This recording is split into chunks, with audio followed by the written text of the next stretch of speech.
Louis বাজাৰ কেলেংকাৰী আছে, সাৰদা আছে। মই এইটো আপোনালোকৰ সন্মুখত কোৱা নাই, বিধানসভাত কৈ আছো, বিধানসভাত কৈ আছো। বিধানসভাত মুখ্যমন্ত্ৰীৰ সন্মুখত এই কথা কবলৈ কলিজা লাগিব, কলিজা দম লাগিব, দম লাগিবনে নাই? মই মুখৰ আগত কৈ আছো যে আপোনাৰ সাৰদা কেলেংকাৰী আছে, যিদিনাই সুযোগ পাম সেইদিনা আপোনাকো ভৰাই দিম। লুই বাজাৰ কেলেংকাৰী আছে, হয়নে নহয়? 1000 কোটি টকাৰ উত্তৰ কাছাৰ কেলেংকাৰীত আপোনাৰ নাম ওলাইছিল, হয়নে নহয়? তৰুণ গগৈ নিজে কৈছে মইহে বচাইছিলো হিমন্তক, ডাইৰেক্ট কৈছে উত্তৰ কাছাৰ কেলেংকাৰীৰ পৰা মইহে বচাইছিলো, ডাইৰেক্ট কৈছে তৰুণ গগৈ, কৈছিলে নাই? তৰুণ গগৈ ডাঙৰীয়া কৈছে। তাৰপিছত APSC কেলেংকাৰীটো তেওঁৰ নাম ওলাইছে। ইয়াৰ আগতে কি এজন মানুহ, কংগ্ৰেছৰ যে মানুহ এজন মাৰিছিলে যে উজান বজাৰত, কি নাম? কি শৰ্মা, মানৱেন্দ্ৰ শৰ্মা হত্যাৰ গোচৰটো তেওঁৰ নাম আছে, অভিযুক্ত এজন।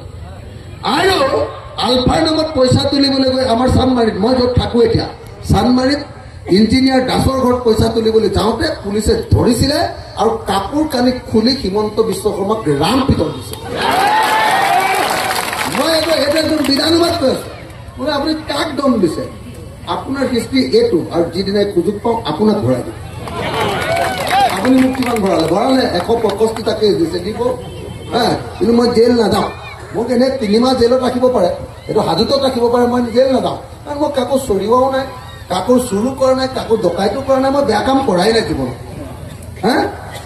তো আপুনি যিমানবিলাক আপোনাৰ ওপৰত কেছ আছে চব 2 নম্বৰী কেছ, আৰু মোৰ ওপৰত যি কেছ আছে চব আন্দোলনৰ কেছ, হয়নে নহয় কওক?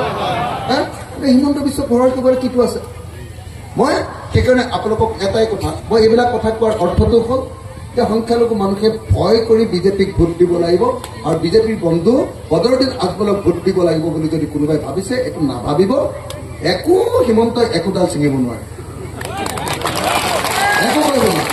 খালি আপোনালোকে একলগ হৈ থাকক, আপোনালোকে খালি বদৰুদ্দিনে ফুৰটো মাৰি দিলে খালি আপোনালোকে ভোটটো দি নিদিবগৈ। দিব নেকি? এবাৰ দিব নেকি? সঁচাকে এবাৰ আমি জিকিম নে নিজিকিম? ধুবুৰী জিকিম নে নিজিকিম? চবে হাত তোলা নাই। সঁচাকে জিকিম নে নিজিকিম? আমি জিকিম নে? সঁচাকে জিকিম? যদি বেয়া নাপায় সকলোৱে থিয় হৈ এবাৰ তেতিয়া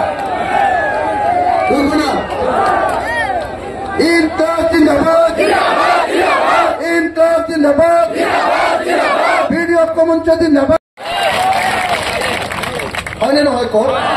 হয়নে নহয় কওক? হয়নে নহয় কওক?